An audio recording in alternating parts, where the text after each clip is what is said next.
Assalamualaikum warahmatullahi wabarakatuh.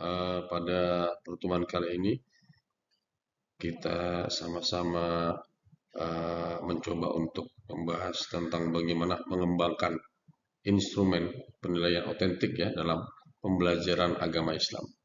Tentunya tugas ini adalah sebagai bentuk tugas mata kuliah pengembangan evaluasi dalam dan penilaian hasil. Oke, kali ini kita akan sama-sama mendengarkan tentang bagaimana sih konsep atau prinsip dan penerapan penilaian otentik itu. Kemudian juga akan dibahas seperti apa analisis dan teknik penilaian otentik itu seperti apa. Kemudian penilaian portofolio dalam pembelajaran PI seperti apa. Kemudian perancangan instrumen dan rubrik itu seperti apa. Oke, kita langsung saja ke berikutnya yaitu dalam konsep penilaian otentik. Tentunya kita tidak bisa melepaskan ketika dalam penilaian konsep otentik itu ya kita harus sesuai faktanya, sesuai dengan penilaian kemampuan yang nyata dari peserta didik ya terutama dalam soal kognitifnya, afektifnya itu perlu kita lihat kemampuan segi kognitifnya ya. Kemudian konsep penilaian ini juga tidak bisa lepas dengan berbasis tugas ya, baik di hal yang faktual maupun kontekstual di dalam pembelajaran. Kemudian juga konsep penilaian otentik itu tidak bisa juga dilepaskan dengan bagaimana cara mengukur proses dan hasil belajar secara komprehensif. Ya tentunya ini juga dibutuhkan waktu yang tidak begitu lama ya, seperti proses pengukurannya lewat misalnya ya, lewat portofolio, lewat praktek. Kemudian prinsip penilaian otentik itu pertama ya, dia sifatnya kontekstual. Ya, harus sesuai dengan konteksnya, harus secara faktual yang terkait dengan kehidupan yang nyata. Kemudian, prinsip penilaian otentik juga harus bersifat holistik, berintegrasi dengan kognitif, afektif, dan psikomotorik. Kemudian juga prinsip penilaian otentik tidak lepas dengan berbasis proses dan hasil. Kemudian juga berorientasi pada pengembangan bakat ya daripada peserta didik. Kemudian karakteristik penilaian otentik itu pertama ya dia memiliki karakter tersendiri seperti tugas bermakna yang realistis, kemudian standar performa yang jelas, kemudian juga melibatkan refleksi peserta didik. Lalu selanjutnya sebagai bagian dari proses pembelajaran itu pun termasuk bagian daripada karakteristik penilaian otentik ya. Kemudian penilaian otentik eh, lawan penilaian yang sifatnya tradisional. Otentik ini tentunya dia fokus pada prinsip proses dan kinerja yang nyata. Kalau tradisional biasanya pada tes tertulis.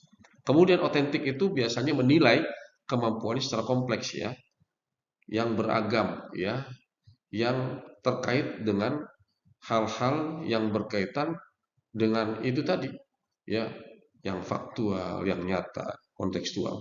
Yang ini pun membutuhkan sesuatu yang kompleks sekali. Kemudian kalau tradisional kan nggak begitu. Dia sering mengukur hal lewat ingatan dan hafalan. Kemudian teknik penilaian otentik dalam pendidikan agama Islam yaitu penilaian kinerja ya, praktik ibadah.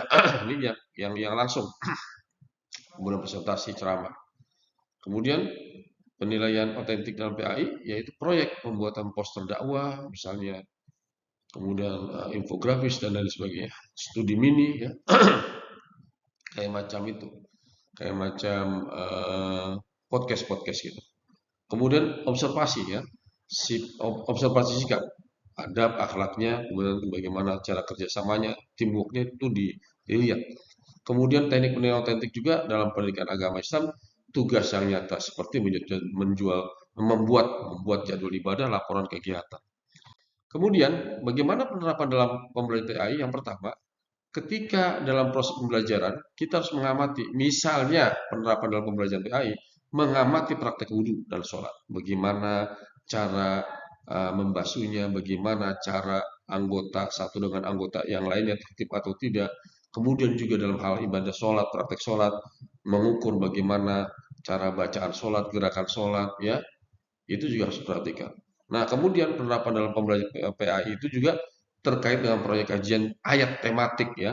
Misalnya ayat tentang kelestarian alam, ayat tentang bagaimana pemberdayaan alam, bagaimana juga tentang sifat ramah terhadap alam, itu kajiannya berupa kajian tematik. Jurnal, ya, salah satu penerapan lewat jurnal sifat spiritual, ya, misalnya membahas tentang bagaimana cara menghilangkan emosional, ya, itu salah satu penerapannya. Kemudian tugas refleksi, ya, nilai keagamaan, yang biasanya ini yang berkaitan dengan sejarah-sejarah tentang Islam, ya, sejarah kenabian, sejarah tentang Khalifah Rasyidin. Nah, konsep penilaian portofolio ini tidak bisa lepas dengan bagaimana mengumpulkan evidensi belajar secara sistematis.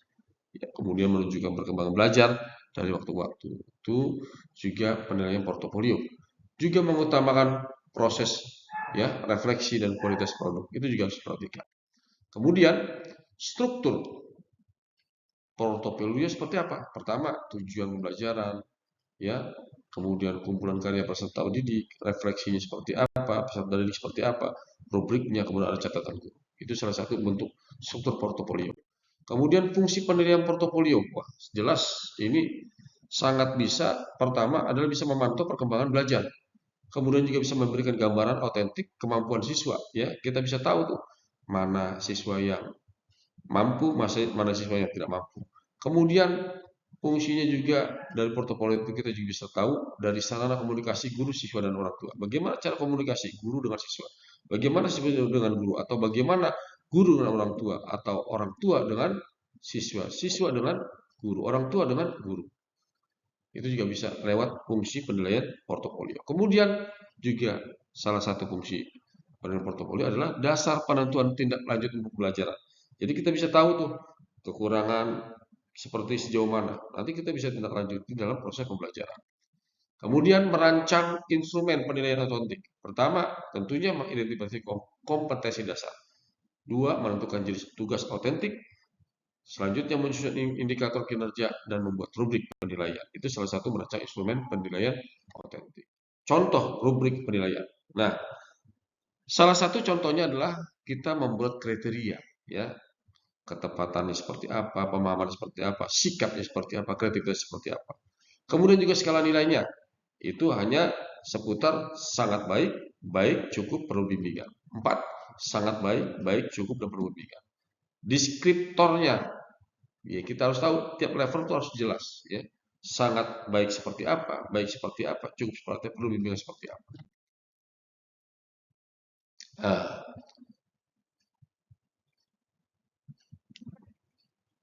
merancang portofolio PAI. Nah, tentunya ini juga harus bisa kita ini seperti menentukan jenis evidensi tulisan yang berkaitan dengan proyek jurnal observasi, menyusun format portofolio, membuat instruksi refleksi, dan membuat format penilaian portofolio. Itu dalam merancang portofolio. Contoh portofolio, format portofolio. Satu, identitas peserta didik siapa, namanya, kemudian kelas berapa, ya. Kemudian tujuan pembelajaran, apa tujuan pembelajaran? Daftar karyanya seperti apa? Refleksi diri seperti apa? Rubrik penilaian seperti apa? Oke. Nah, dari sini jadi saya bisa simpulkan bahwa dalam mengembangkan penilaian dalam mata kuliah pengembangan penilaian pembelajaran PAI ini, untuk memilih atau menilai suatu penilaian otentik, itu yang pertama adalah gunanya untuk meningkatkan kualitas pembelajaran PAI. Kemudian juga mendorong peserta didik agar belajar secara makna, bermakna, ya. Ada makna yang tersirat yang dia bisa refleksikan dalam kehidupan sehari-hari. Kemudian instrumen yang tepat guna untuk bisa membantu guru untuk bisa menilai lebih komprehensif lagi. Itulah dasar daripada penentuan atau penilaian otentik, ya. Harapan saya mudah-mudahan dari apa yang saya gambarkan tadi, paparkan tadi, mudah-mudahan bisa dapat dimengerti. Sekian, mohon maaf. Assalamualaikum warahmatullahi taala wabarakatuh.